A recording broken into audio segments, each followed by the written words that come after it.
안녕하세요. 세상이 흔들어도 당신은 흔들리지 않도록 전변의 저울 전선의 변호사입니다. 저는 현직에서 12년차 변호사로 활동하고 있는 성범죄 전문 여성 변호사이고요. 제가 실제로 피해자들과 대화를 나누다 보면 강제추행이나 준강간 그리고 강간 등 성범죄 피해자의 경우에는 실제로 이러한 일이 발생을 하고 그리고 바로 고소를 하지는 않고 오히려 이렇게 수사기관에 피해 사실을 호소하는 데까지 좀 시간이 걸리는 경우가 더욱 많아요. 이런 일이 발생하게 되면 심리적으로도 굉장히 위축이 되고 어떻게 대처할지 방향 잡기가 좀 대체적으로 어렵고 또 고소 자체를 하게 된다고 하더라도 가해자가 처벌은 제대로 받게 될지 또 복잡한 이러한 법적 절차를 내가 진행을 할 수 있을지 이런 고민을 하게 되면서 시간이 흐르는 경우가 더욱 많습니다. 그래서 바로 고소를 하지 못하게 되다 보니까 가해자의 DNA 등 물적 증거가 남아있지 않은 사건이 현실적으로는 더욱 많은데요. 반대로 성범죄 가해자들은 상황이 이런 경우가 더욱 많다 보니 고소를 당하게 된다고 하더라도 아무런 객관적인 증거가 없는 경우가 많고 특히 성범죄가 제3자가 없이 가해자와 피해자 둘만이 있는 그런 장소와 시간에서 벌어지는 경우가 많다 보니 증거가 없으면 이를 무조건 발뺌을 하면 되는 것 아니냐는 생각을 많이 하게 됩니다. 그래서 저는 간혹 이제 성범죄 고소를 당하게 된 가해자들을 상담하게 되는 경우에도 항상 먼저 말씀을 드리는 바가 있어요. 변호사를 선임한다고 해서 앞에 있었던 일이 없던 것이 될 수는 없다. 그 일이 실제로 있었던 것이 맞는지 먼저 여쭤보고 그렇다면 이에 대한 처벌은 받는 것이 맞고 다만 이 처벌에 대해서 선처를 호소를 해야 한다. 있었던 일이라면 차라리 피해자에게 이를 인정하고 사과하는 것이 맞다고 설명을 드립니다. 성범죄의 경우 이렇게 객관적인 증거는 전혀 없는 상태에서 가해자와 피해자의 주장만이 있는데 양쪽의 주장이 굉장히 극명하게 엇갈리는 경우라면 그 결과는 어떻게 판단이 될까요? 오늘은 이와 같이 성범죄 사건에서 피해자와 가해자의 진술이 다른 경우에 어떻게 대처해야 되는지 그리고 검찰과 법원에서는 어떠한 기준으로 여기에 대해서 판단을 하게 되는지에 대해서 이야기해 보도록 하겠습니다. 법원에서는 이러한 경우 피해자의 진술의 합리성,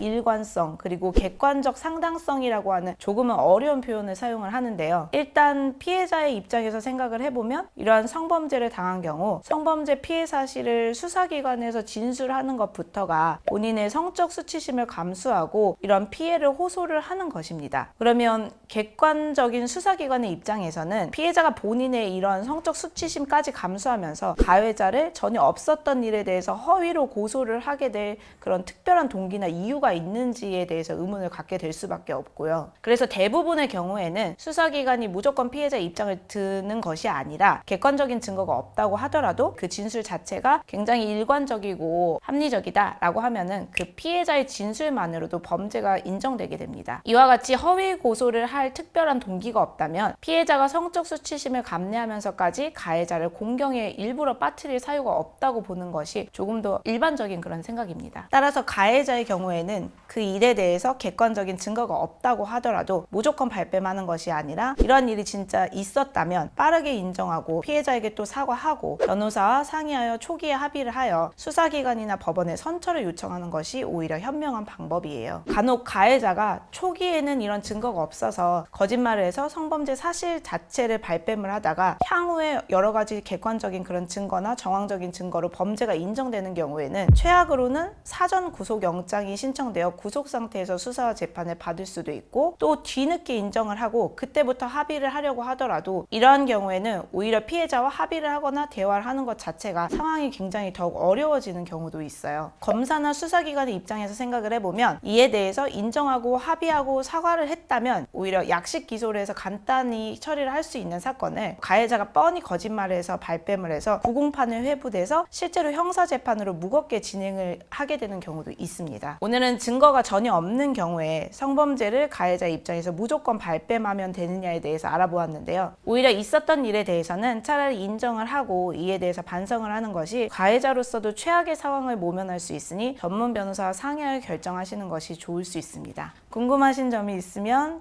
댓글 또는 위에 전화번호로 연락 주시면 자세히 상담 도와드리겠습니다. 그리고 오늘 영상이 도움되셨다면 구독과 좋아요 부탁드립니다. 세상이 흔들어도 당신은 흔들리지 않도록 전변의 저울 저 전선의 변호사가 동행하겠습니다.